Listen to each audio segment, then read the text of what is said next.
शारदीय नवरात्र का आज पहला दिन है। नवरात्रों की ये 9 दिनों की शुरुआत हो चुकी है। ऐसे में अलग अलग मंदिरों में भक्तों की भारी भीड़ देखने को मिल रही है। लोग पूजन अर्चन करने के लिए पहुंच रहे हैं और इसी बीच आइए सीधे रुक कर लेते हैं। हमारे साथ हरिद्वार से हमारे संवाददाता विकास चौहान जुड़ चुके हैं। जी विकास, हरिद्वार की यदि हम बात करें तो देवभूमि वैसे ही है, वहां पर लोग दर्शनों के लिए जाते हैं। आज क्या कुछ खास देखने को मिल रहा है? जी विकास। आज के दिन इस समय हम खड़े हैं जो हरिद्वार की आदिवासी देवी कही जाती है और 51 शक्तिपीठों में इसको गिना जाता है माया देवी मंदिर। और माना जाता है कि यहाँ जो स्थान है ये मंदिर उसी स्थान पर बना है जहाँ पर माता का जो नाभि और हृदय स्थल यहाँ पर गिरा था।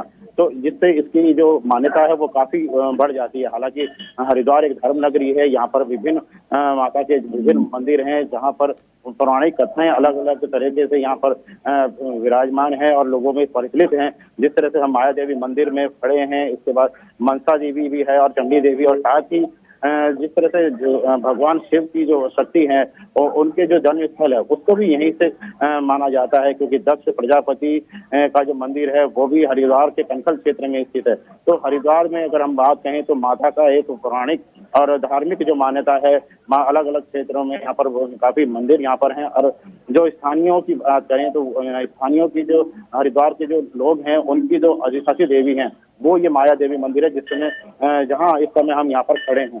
तो कह सकते हैं सुबह तड़के से ही लोग यहाँ पर माता के दर्शन के लिए आने शुरू हो गए थे। और अगर भीड़ की बात करें पूरे, क्योंकि हरिद्वार में कई इस तरह के मंदिर हैं तो लोग अलग अलग स्थानों पे जाते हैं। अगर हम माया देवी मंदिर के साथ साथ मनसा देवी, चंडी देवी और जिस तरह से जो माता का जन्म स्थल है दक्ष, वहां पर भी काफी यहाँ पर भीड़ देखने को मिलती है।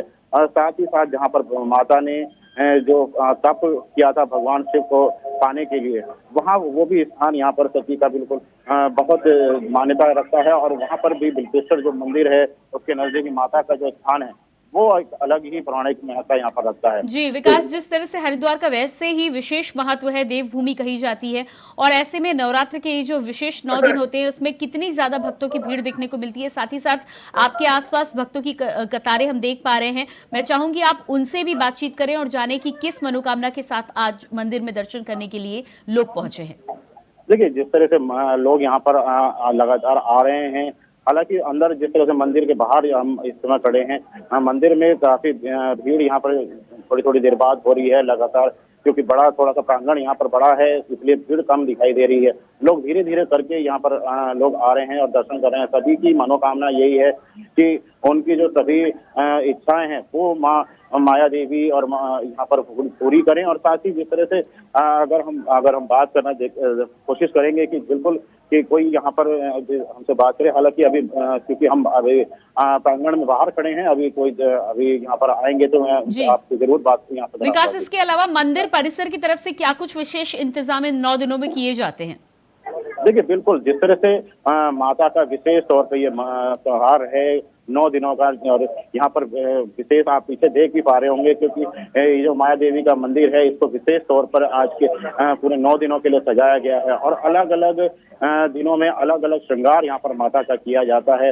कभी फूलों से किया जाता है, कि किसी दिन विभिन्न सब्जियों से किया जाता है, और उसके बाद विभिन्न जो फूल हैं, पत्तियां हैं और अलग अलग व्यंजनों से यहाँ पर मिठाइयों से भी किया जाता है। तो जैसे जैसे दिन आते हैं उसी के अनुसार यहाँ पर माता का विशेष पूजन और यहाँ पर श्रृंगार किया जाता है। और पूरे मंदिर को यहाँ पर आज बहुत ही भव्य रूप से यहाँ पर सजाया गया है, क्योंकि देखते ही जो मनोहर यहाँ पर आप पीछे देख भी पा रहे होंगे। बिल्कुल विकास, आप बने रहिएगा हमारे साथ। तो लगातार जिस तरह से अलग अलग मंदिरों की तस्वीरें हम आप तक पहुंचा रहे हैं। शारदीय नवरात्र का पहला दिन है, विशेष महत्व इन 9 दिनों का माना जाता है। और जिस तरह से पंडित जी के पुजारी जी भी जानकारी दे रहे थे कि 9 दिनों में 9 दिन और 9 रात दोनों का विशेष महत्व माना जाता है। इन 9 दिनों में आप दिन और रात दोनों समय पूजा करके माँ दुर्गा को प्रसन्न कर सकते हैं, और साथ ही साथ जो विशेष मनोकामनाएं होती हैं